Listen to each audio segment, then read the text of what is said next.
एवढं बोंबलं फिरायचं रे. काहीतरी कामधंदा बघावा. कामधंदा करायला पैसा लागतो. तुम्ही तरी कुठं देतात पैसा मला?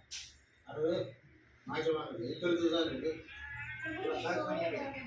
भाऊजी रोजंदारीने काम करावं. तुम्ही ह्यांनीचं काम केलं तर घरात पैसा येईल. फक्त काम बघायचं. यंदा पाऊस नसल्यामुळे लई नुकसान झालं बघा. हो ना. इथे काय यार मारायला ते. बघितलं का तिथं काय होतं?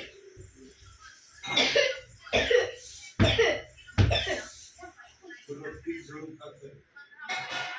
सर्व नष्ट झालं. काय करावं? त्या घरातच मुलं घर नसतं. आता आलं सगळं सगळं म्हणत होत्या. त्यांना लावून मारायचं. आपल्यालाच वाट लावायचं जावं. काय? बाबा दारू सोडायली. आणि आता देवदर्शन करून येणार आहे. तिथं घराची वाट लागायची वेळ आली. आणि यांना देवदर्शनाचं पडलंय. फक्त मी काहीतरी घरात पैसा नाही, पडण्याचं काय नाही.